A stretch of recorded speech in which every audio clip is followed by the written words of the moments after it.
that's the good news. Im Moment habe ich wirklich jahrelang gewartet. Wir hatten schon mal Dr. Crockford auf unserem Programm vor Jahren, dann ging es halt doch nicht in der letzten Minute, Sekunde. Okay, warum finde ich das so toll?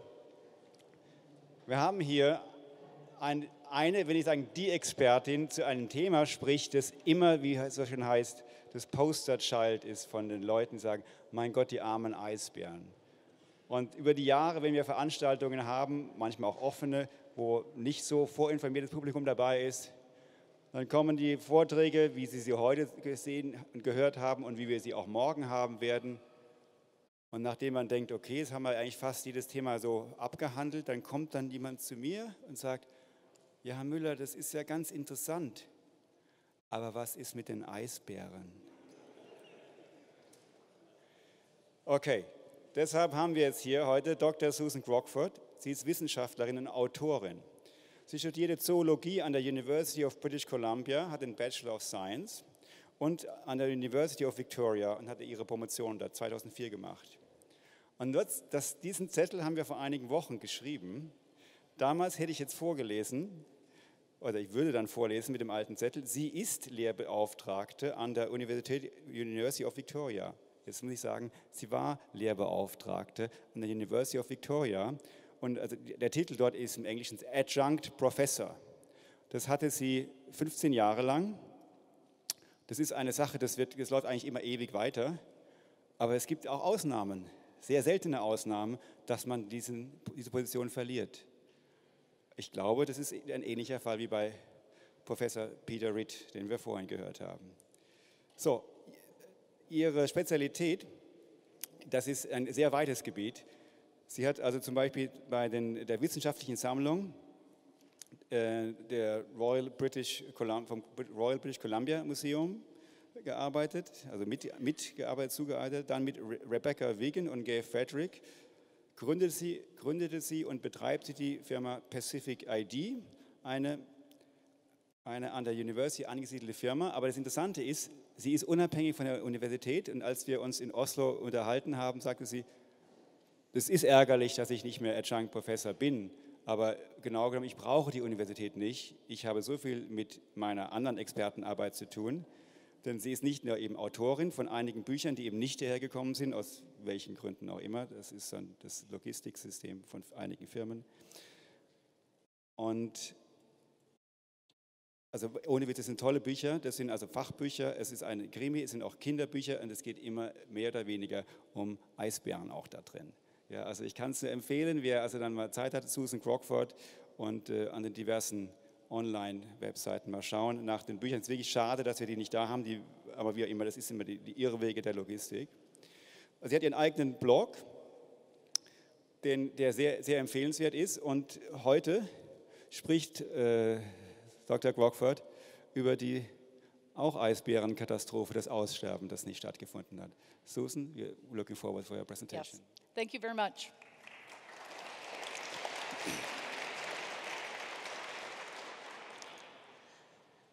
So I'm here to talk about the polar bear catastrophe that never happened, but of course that began because the polar bear has been an icon for global warming for almost 2 decades.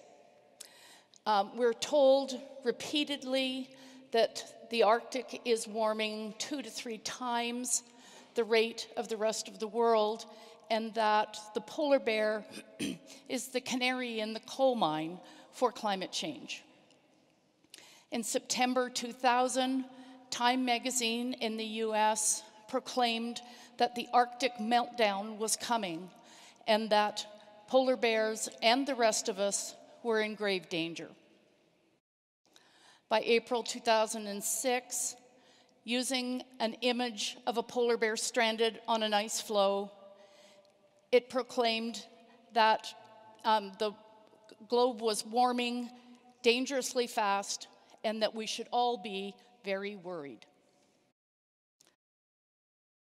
Now, concerns about polar bear survival, polar bear conservation have been around for so long that it's probably difficult for most people to remember how it all began and what exactly has happened.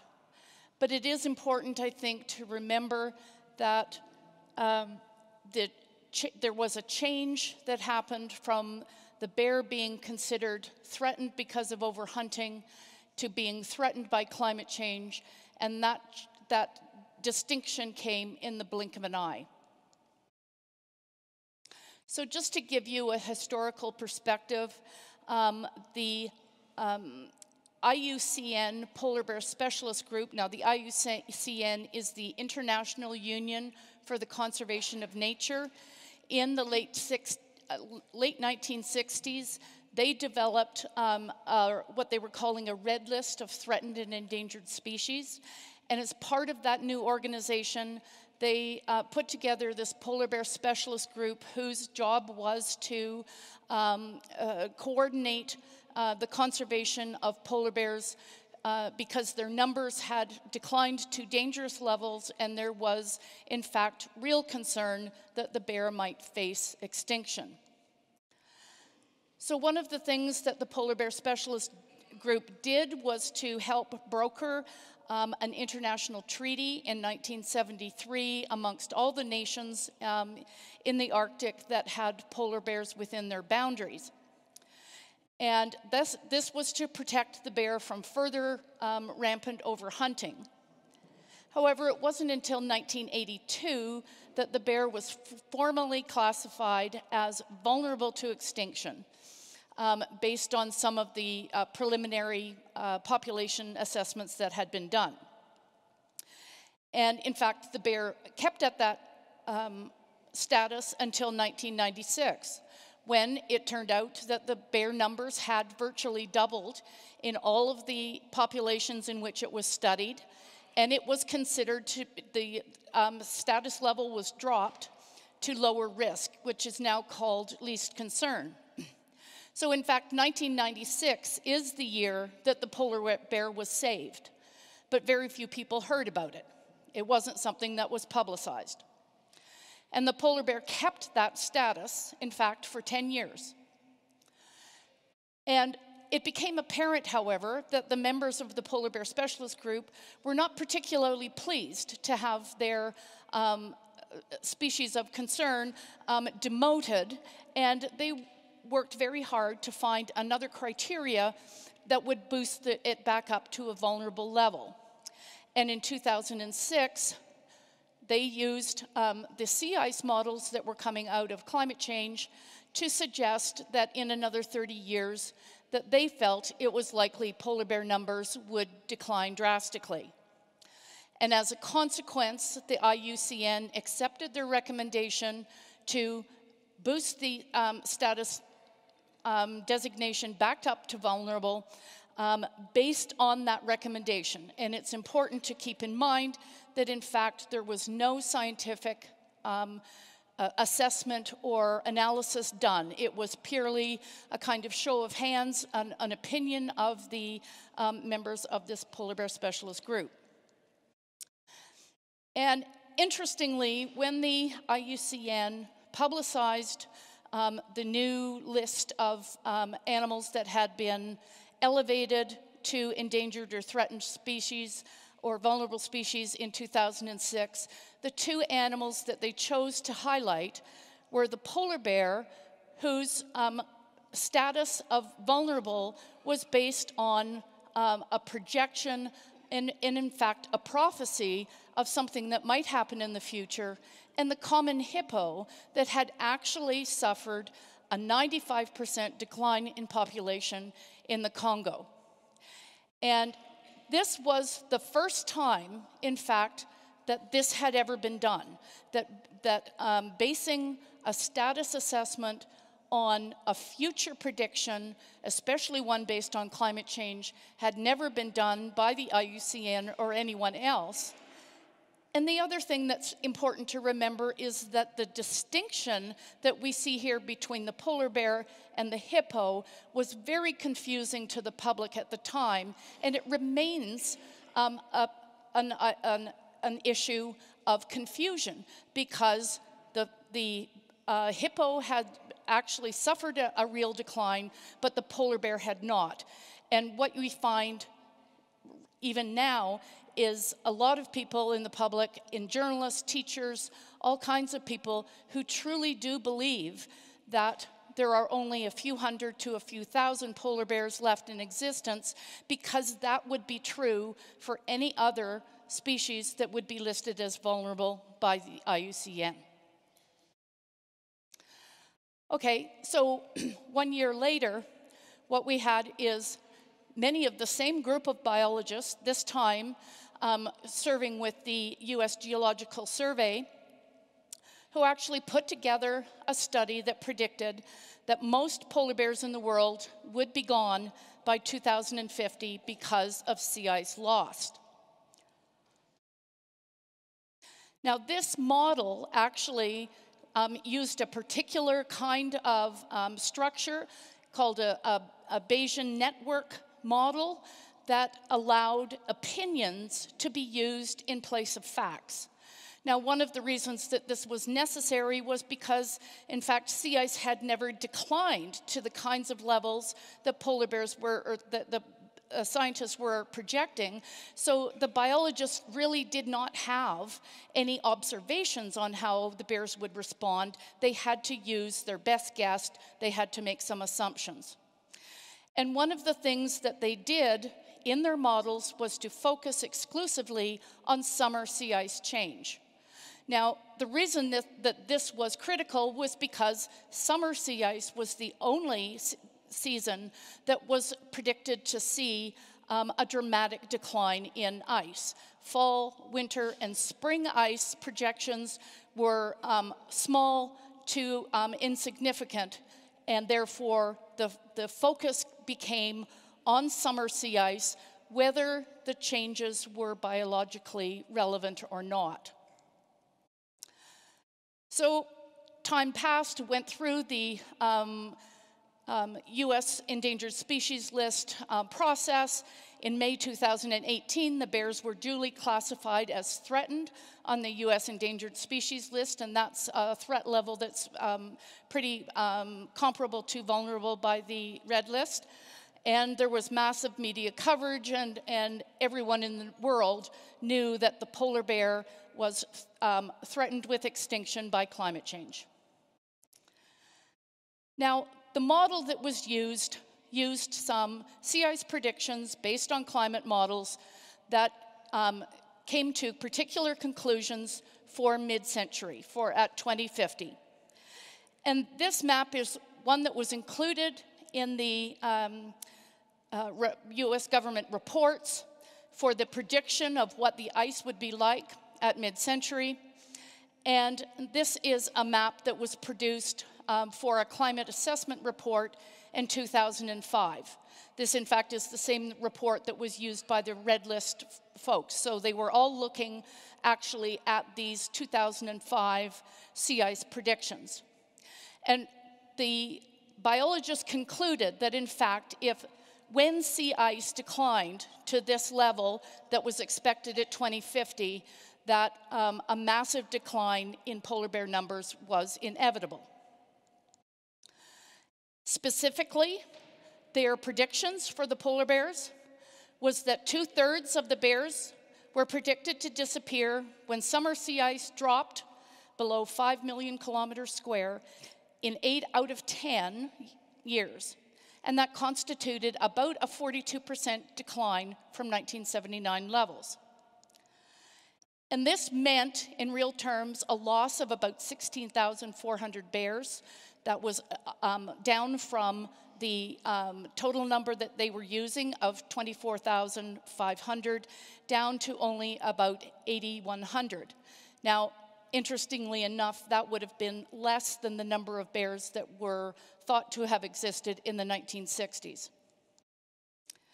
In geographical terms, what this meant was that all of the bears that lived in the purple and the green areas on this map were predicted to be extirpated. They would be gone completely.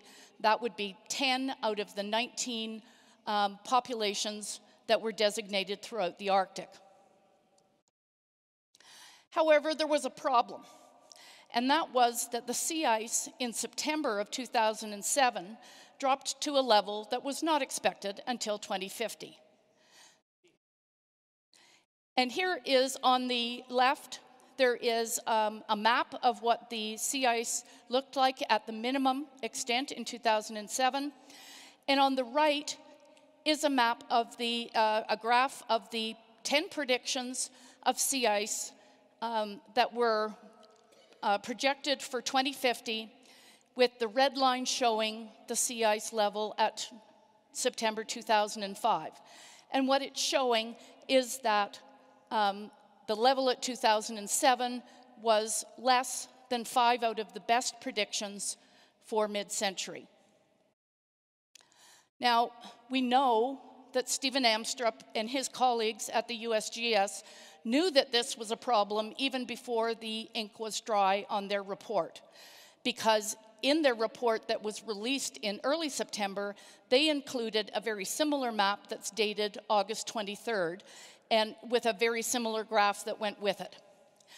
Now, their explanation for what this meant was that because the ice was clearly declining faster than predicted, that it was very likely that their predictions for how polar bears would respond would be very conservative, in that either the bear numbers would decline sooner than expected, or that the decline would be much more pronounced. Now, a couple of years later, an important sea ice paper came out that actually solidified this impression that, in fact, sea ice had dropped to these 2050 levels. And this was by Wang and Overland in 2009. And what they concluded was that September ice minimum for 2007 and 2009 had come at least 30 years earlier than expected. And they concluded that an ice-free summer by 2040 was very likely. And so this dramatic loss of sea ice that was coming earlier than expected was in fact public knowledge known by sea ice biologists and also by polar bear biologists by between 2007 and 2009. However, what turned out to happen was that the ice decline did not get worse over time, it actually stabilized. And we see this in the sea ice maps that are produced, that in fact the sea ice has been at 2050 levels ever since 2007 and going up to 2016. And just to show you, if we continue that, that in fact the levels for 2017 and 2019 fit the same pattern. And very conveniently for me, just this September, the National Snow and Ice Data Center produced this graph for their assessment for the September ice report. And what it shows is that the steepest part of the decline, in fact, occurred between 1999 and 2012, but that since 2007, there has been no trend in sea ice. So, the sea ice people concur that there has been a decline in ice that has been pretty steady. It's been stable at about 2050 levels since 2007. It's not just my interpretation. However, what we've discovered is that polar bear numbers did not decline as predicted.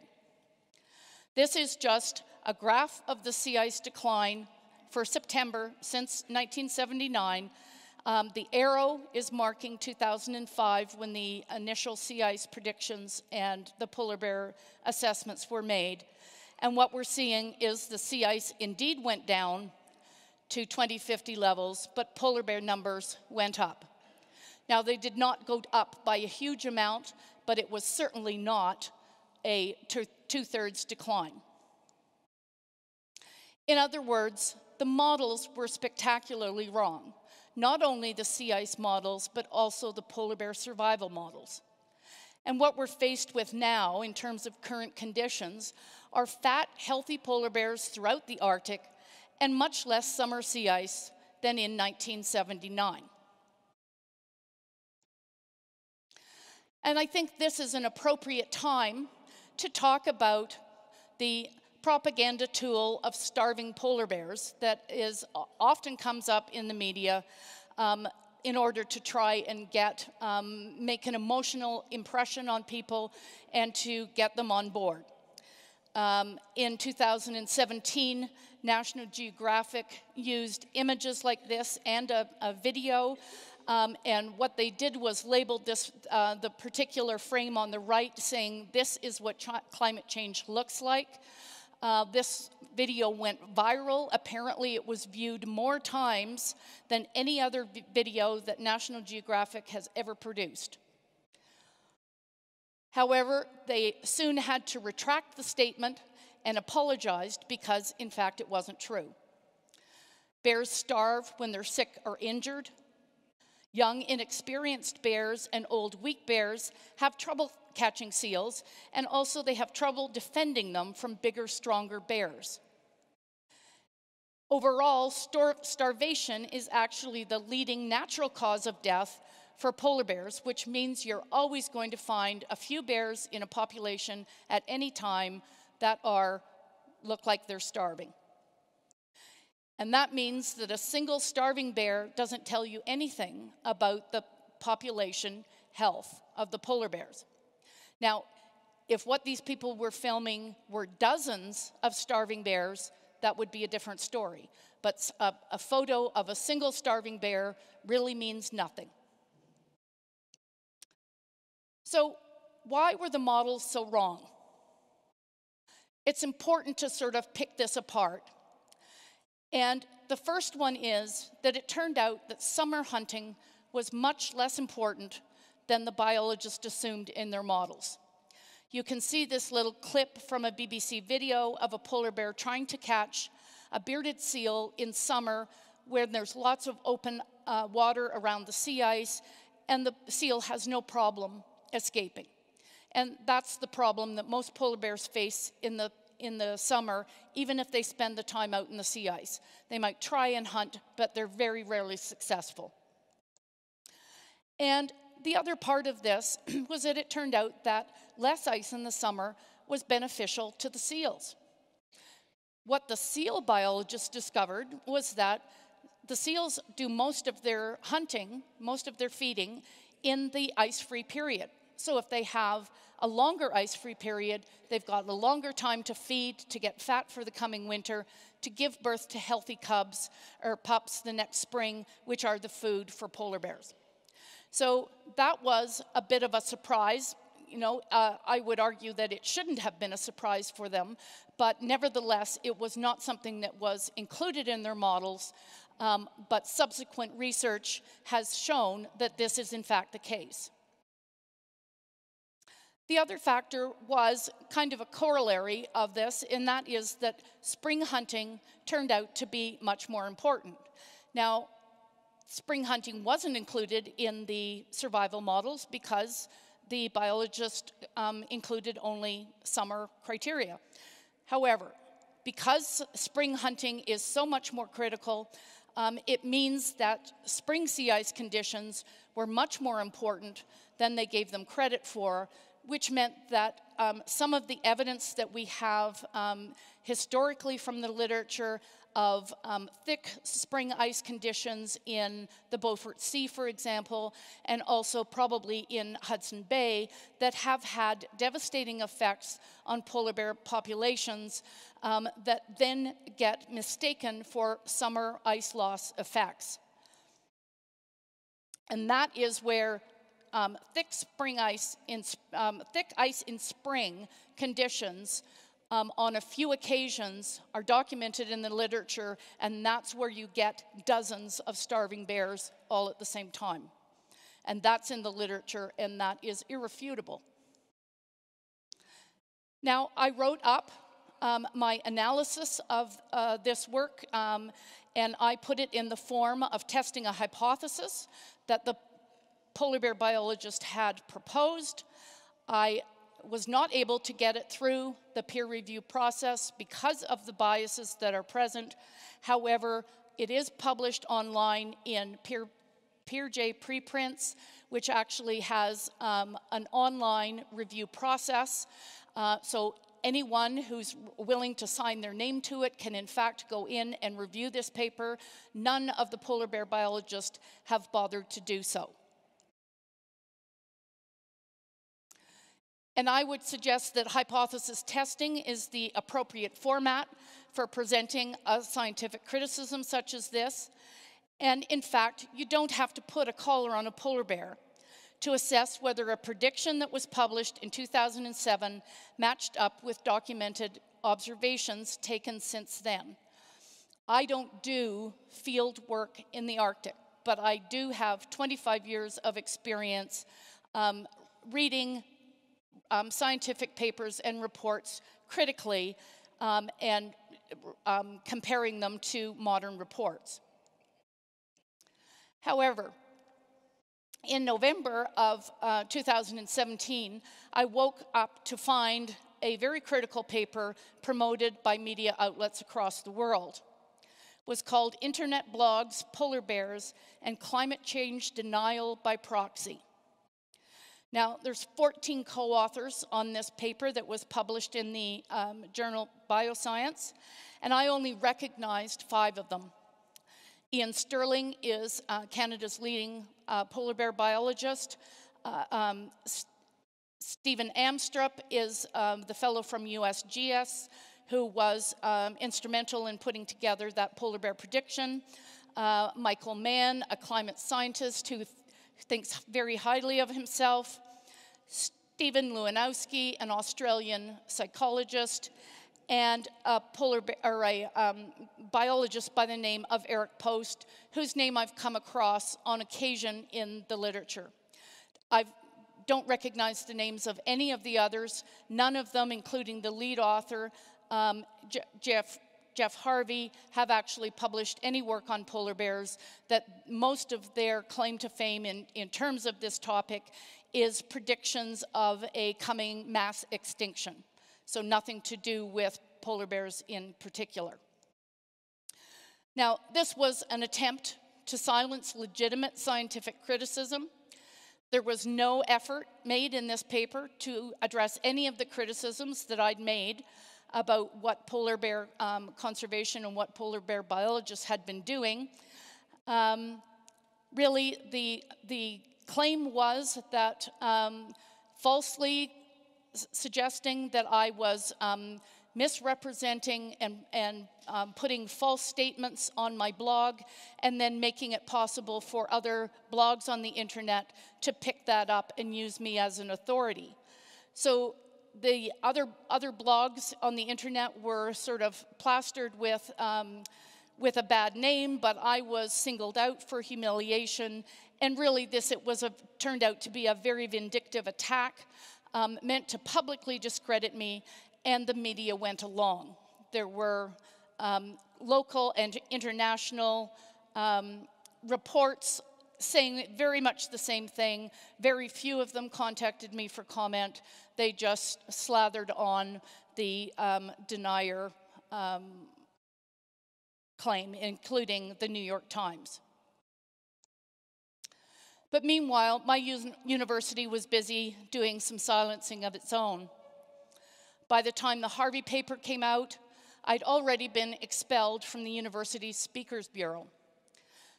Now, this was a volunteer organization that really coordinated public lectures in the community, and I had been giving lectures on evolution and polar bear conservation to adult audiences since 2009. In 2016, I had added a polar bear talk specifically for school children because teachers kept asking me if I would do so. And in May of that year, I was refused to continue the following year, and it was claimed that my talks to these school children lacked balance, even though I was not aware of any complaints registered by students, teachers, or parents. And when I pressed the university for a further explanation, they would not answer. So this became my academic hanging without a trial that was conducted behind closed doors. Really, I got virtually nothing in way of answers. And this summer, my department refused to renew my adjunct professor status, a position I'd held for 15 years, and they did not say why. They would put nothing in print. The university has refused to answer questions from a journalist about what exactly went on. Just 4 weeks ago, there was a piece in the National Post newspaper in Canada detailing as much as possible what went on, but really there has been no further details released by the university. Now, it's pretty clear to me that really what this boils down to is that adjunct professors have no rights. It's an unpaid position. It really is there for a bit of mutual benefit from both sides. But clearly, in this case, the action that they took was legal, but it was an unethical attack, nevertheless, on my academic freedom. And yet, here I am. I'm not about to be silenced. I'm still talking to you about why polar bears didn't die off as predicted, and I plan to continue to do so. But one final question that I think still needs to be asked, and that's how many polar bears are really out there? I've noticed that polar bear specialists from the Polar Bear Specialist Group have been minimizing estimates of the global polar bear population for decades. And this is the same sea ice graph that I've showed earlier. And what the polar bear biologists seem to be suggesting is that since the 1960s, when the polar bear numbers were, somewhere around 10,000, that the numbers went up until about 1995 or 96, and then have leveled off ever since. And I would suggest to you that this is biologically implausible, and that it's very likely that, in fact, the numbers have continued to increase, and that we're just not seeing it, partly because some of the populations have not been surveyed, and that we don't have concrete numbers for them. And what the biologists are doing is really lowballing their estimates for those populations. So I would contend then that a plausible scientific estimate at about 2018 is around 39,000, with a fairly broad range of 26,000 to 58,000. Now, I base this using a kind of geographical model of extrapolation, looking at populations within one region that have had a recent and fairly decent scientific assessment or estimate, and then using that to extrapolate for some of the populations in Russia and for East Greenland, for instance, that have never been surveyed. So that's the kind of number I came up with. And some people have suggested to me that, gee, maybe this is a little outrageous. But in fact, one of the things that I've come across is that in 1986, Canadian polar bear specialist Ian Sterling stated there was probably about 40,000 bears in the world, using exactly the same criteria I did. If you made a decent estimate for the areas that had not had a survey and used that to come up with a global total. And in fact, if his estimate was true in 1986, 39,000 as the current average, with a potential for 58,000 maximum, is likely a conservative estimate after more than 30 years. And I contend that, in fact, there is no climate emergency for polar bears. The canary in the coal mine for climate change turned out to be an outstanding survivor of climate change. But what does this mean for Arctic residents? There's some real repercussions. There is more polar bears now in the Arctic than there has been in 50 years. And what we're seeing is that these dangerous predators are killing people, and they're doing, in fact, a lot of damage that we never hear of in the media in their relentless quest for food. They will damage these snow machines. They've gotten attraction for anything vinyl. They'll rip up things. They'll kill dogs and dog teams. And even fat polar bears will kill people and damage property. And what it means is that polar bears are actually now a danger year-round. It used to be maybe only in the summer. Now we're seeing the population so high that bears are starting to visit communities virtually every month of the year. And just to give you an example of some incidents that I found in the media around Svalbard in fairly recent years, in July of 2018, you may have remembered hearing about a tour guide that was attacked by an emaciated polar bear on a remote island in the Barents Sea. And this fellow was a polar bear guard. He was there to search out the beach to make sure there was no polar bears so that tourists could come ashore to look at birds. But he was ambushed by this bear even though he had a gun, and it was only because his partner who had a gun was right there that he avoided being seriously mauled or killed. In August 2016, an archaeological site on one of the islands had to stop for pretty much all day as a couple of polar bears had a good look around to see what was going on.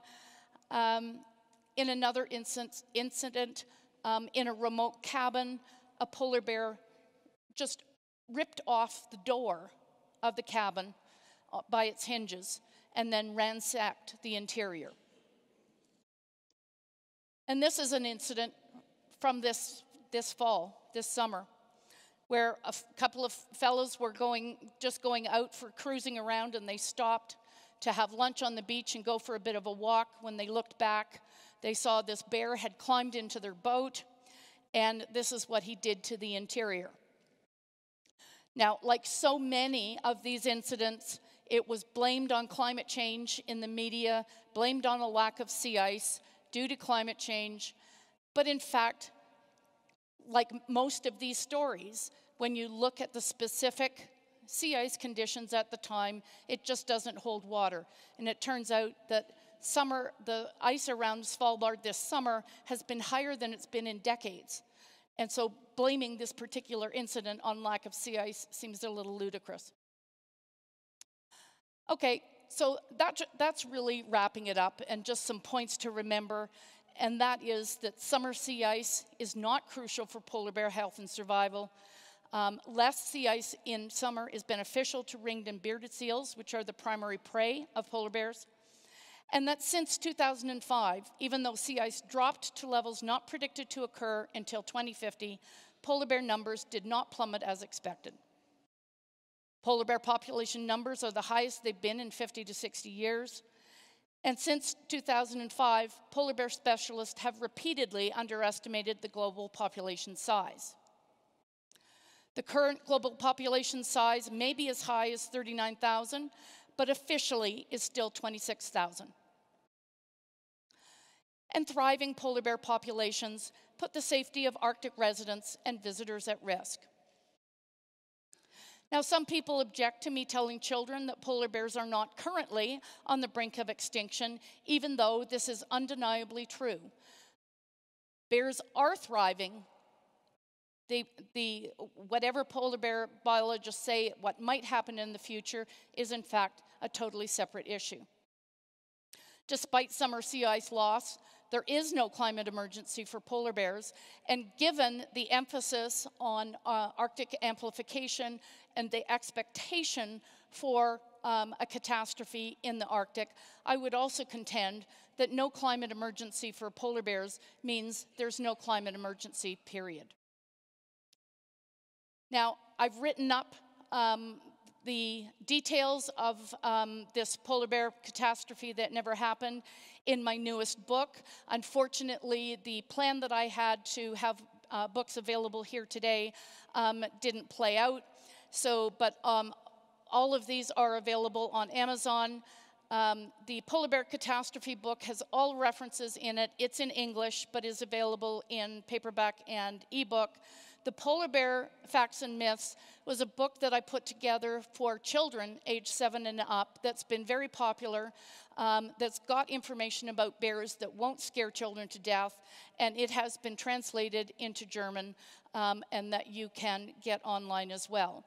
And then one thing that I did do, though, is that I made up some stickers that shows that polar bears are thriving in 7 European languages. And thank you for your attention.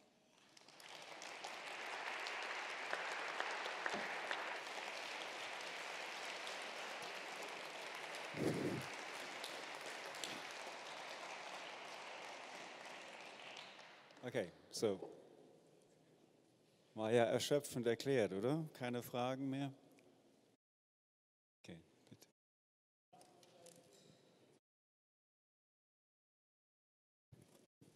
Thank you very much for your speech. There's perhaps another confirmation for your claim. We had a temperature peak 130,000 years before present. There, the temperatures were much higher than today. One found bones of hippos on the Rhine and also on the Thames in London. And it is not known that at these times the ice bears, the polar bears, had vanished or had extinction. That is not known. I believe that is a good argument for you if you are speaking with children, to remember children that the temperatures are changing, that we have ice times and that we have warm times. And as I said, 130,000 years ago, the polar bears existed and survived. Yes. Well, and that's a good point, because the estimates for when polar bears arose as a distinct species range between about 400,000 to 600,000. And there's a number of reports that have been made, and they all come up with a slightly different answer. But even if we consider that the bears arose at about 350,000 years ago, that would have been during a glacial period, then what we see is that they had to have survived 2 warm interglacials that were warmer than today, when there would have been no sea ice in the Arctic in the summer. Now, we don't know precisely how they survived during those periods and whether or not their populations dropped or not. But what we do know is that they survived to the present. Lady, please, tell me, how do you count bears? How do you count bears? How? Well, yes. Well, it is very difficult, and there are a number of ways to do it. In some areas of the Arctic where the bears come ashore during the summer, they often count by a survey or a grid of airplane surveys. So they do it from the air. In one of the Russian surveys was done from a ship. In other instances, what they do is capture the bears in the spring, put a collar on the females, and then the next year they capture bears again to see how many of those they've put a collar on have come back. Now, all of these methods come with really important assumptions. That, for example, that if a bear is collared and doesn't come back, that it's died, for instance, when in fact it could have just come ashore somewhere else, out of reach. So, I mean, the truth is that the counting of these bears has been fraught with difficulties. One of the things that is apparent is that virtually every count that has been done has used a slightly different method, which means it's very difficult to compare one year to another.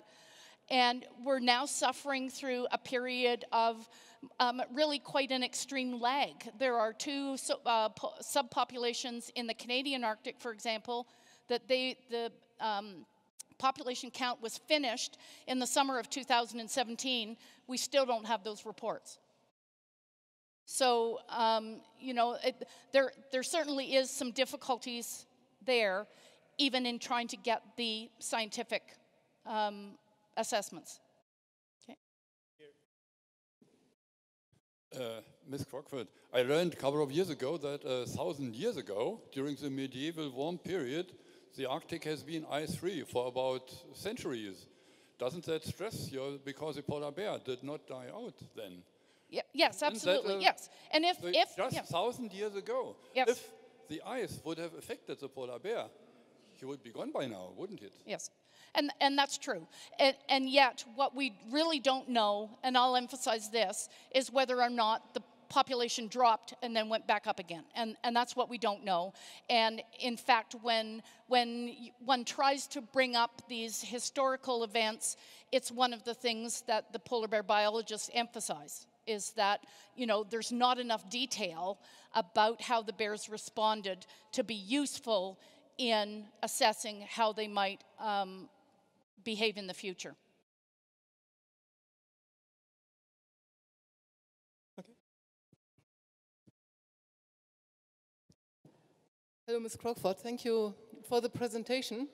You said that polar bears are also very dangerous to people. So some Inuits, or how do you call them, I don't know, live in the Arctic area as well. Yeah. So how do they deal with the danger of the ice bear? Yeah. That's a good question, because one of the things that happens is that because over the last few decades the bear numbers have been down, many people in the Arctic have, I think, got a bit complacent. They've gotten used to, you know, going hunting and fishing on the landscape without really having to worry about encountering polar bears too much. And I think they're really realizing now that that time has come to an end, that really they cannot any longer go out without a gun at all times. And Canada, there were 2 deaths, really tragic deaths of young men last summer. And one of them where a man actually had to get between a bear and his children in order to protect them, and he had unfortunately left his gun on the boat. And not only did the bear kill him, it actually started eating him before people came to the rescue, and his children had to watch that. So I think it's becoming then a new reality for people who live and work in the Arctic, that they're really going to have to take these kinds of measures seriously and take the threat of the bear seriously. Hinweis technischer Art. Die Fragen können Sie auf Deutsch stellen. Wir haben da hinten 3 Damen, die ich noch gar nicht vorgestellt habe. Erstmal herzlichen Dank für die Arbeit.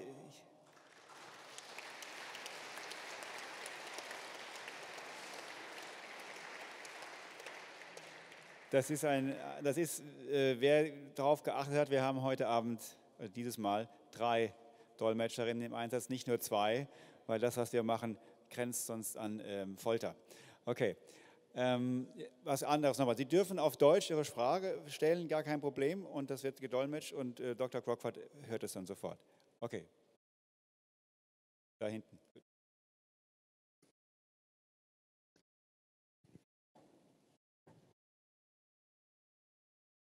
Hallo, ich nutze das Angebot gleich mal auf Deutsch. Can you understand? No. Okay, in this case I have to ask in English.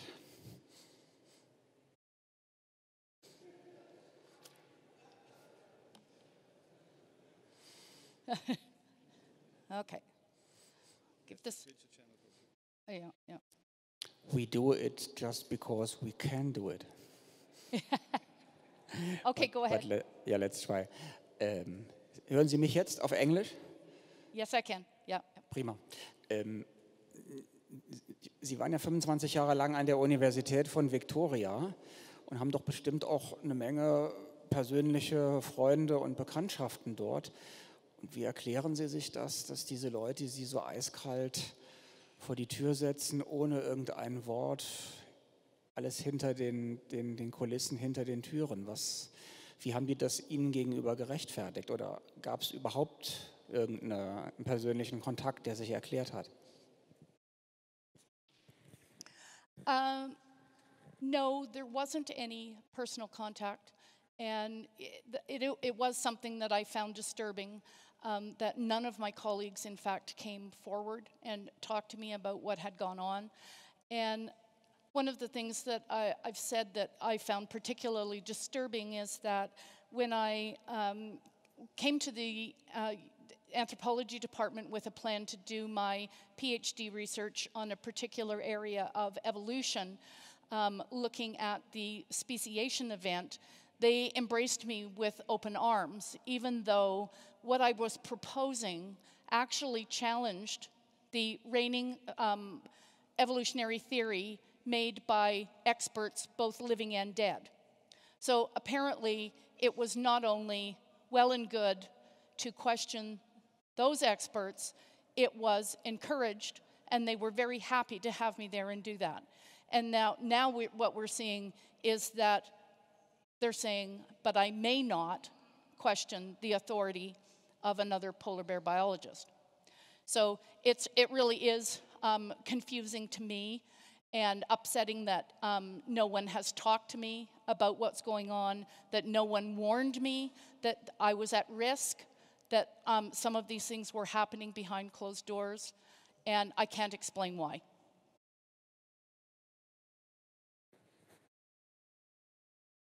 Anyone else? Wow, Okay. we made it. Okay. Thanks, Susan. All Thanks right. a lot.